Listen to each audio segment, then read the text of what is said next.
Hey guys, welcome back to our channel. My name is Mario Florima, and I'm the #1 educator in the Amazon FBA asset recovery space. And today we will be talking about real case study, inauthentic suspension. Guys, imagine checking your account one morning and finding out your Amazon business has been suspended, funds frozen, inventory stranded, sales stopped overnight. For most sellers, that's a nightmare. But in this video, we're breaking down a real inauthentic suspension case. What went wrong? Why the first appeals failed? And what ultimately led to reinstatement. Your business emergency, you are not alone. A suspension feels personal when it happens, like your entire business is under attack. But here's the reality. Thousands of legitimate sellers face this exact situation every year. Your account gets blocked, inventory gets stuck, cash flow disappears. Guys, the important thing is understanding that panic rarely fixes the problem. Strategy does. Redefining inauthentic. It's not just counterfeits. One of the biggest misunderstandings on Amazon involves the word inauthentic. Most sellers immediately think Amazon is accusing them of selling fake products. Not necessarily.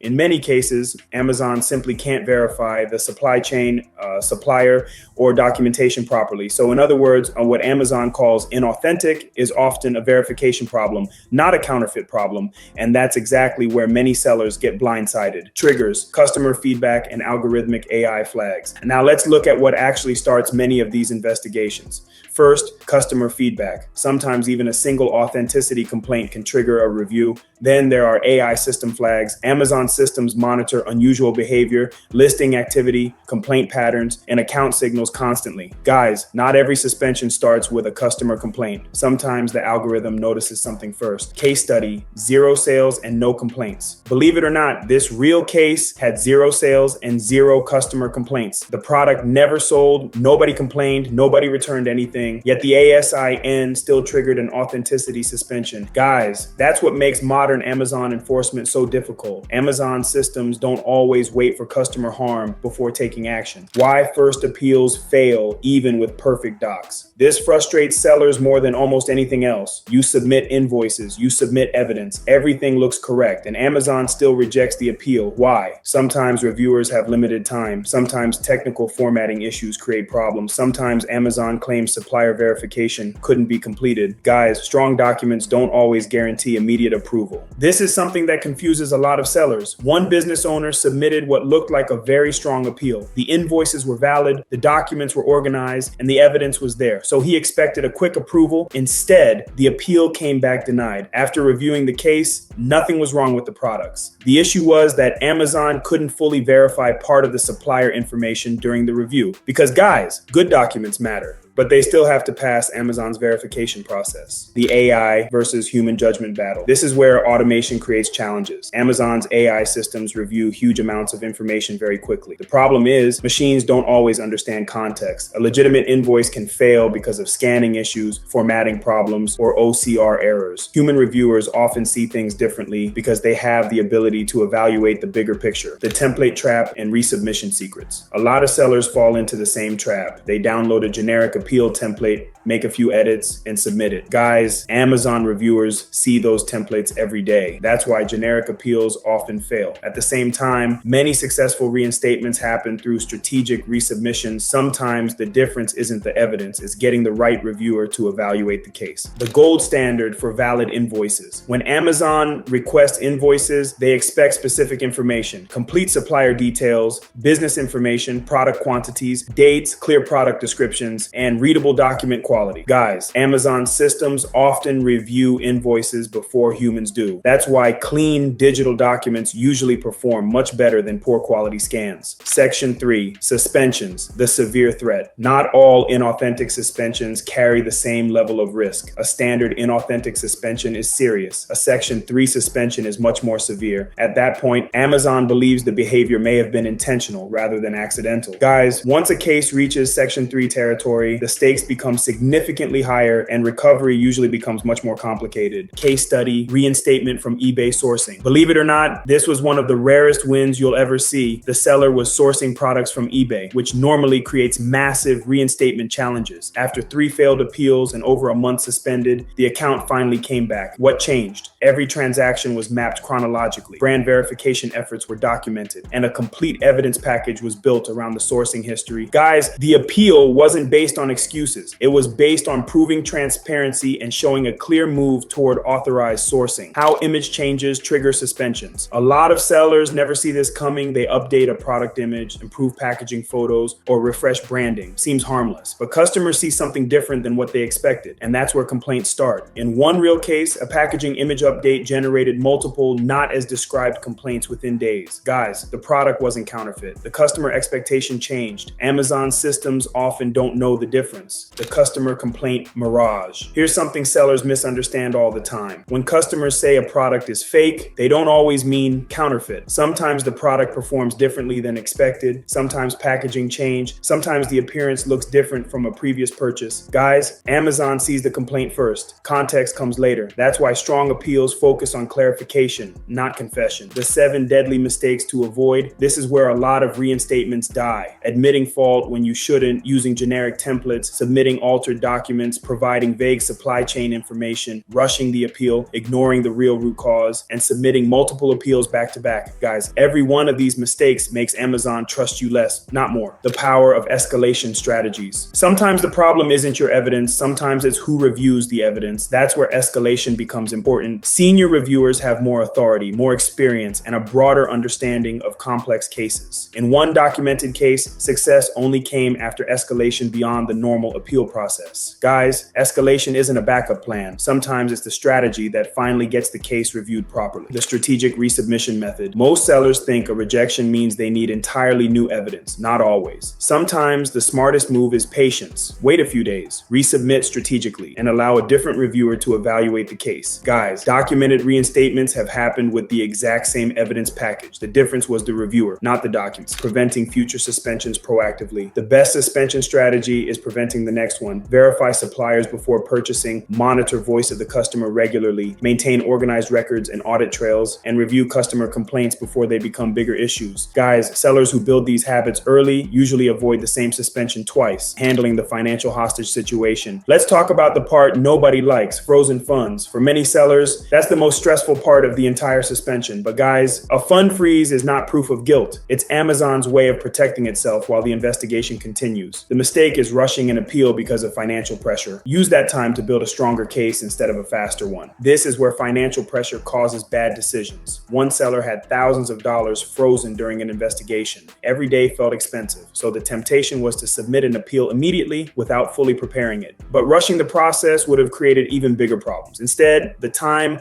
was used to strengthen the documentation, verify the supply chain, and address every concern properly. Because, in other words, a rushed appeal may save a day today and cost you months tomorrow. Step-by-step reinstatement roadmap. By this stage, the goal is creating a structured recovery plan. Start by gathering invoices, authorization letters, supplier records, and inventory evidence. Then build a custom plan of action explaining the root cause, corrective actions, and prevention measures. Next comes submission strategy and, if necessary, escalation. Guys, successful reinstatements usually follow a process. They rarely happen through random trial and error. Reclaim your business with Echelon profit system. Guys, this case study proves that even difficult suspensions can be overcome with the right strategy, the right documentation, and the right approach. Whether you're dealing with inauthentic complaints, supplier verification issues, or failed appeals, recovery starts with understanding what Amazon actually wants. Hope you guys found value in today's video and have a more clear understanding of what Amazon thinks when this suspension happens. If this video provides value, please like, share, and subscribe for more helpful content. If you're an Amazon reinstatement consultant and you're looking to see if you qualify to be in our Rios Inner Circle group, then feel free to check out the links below in our description section. We host free masterclasses every week where we dive more into specific topics like these and give you more details on how you can better assist your clients while saving you time, money, headaches, and most importantly, protect your business assets moving forward like always. See you guys next time.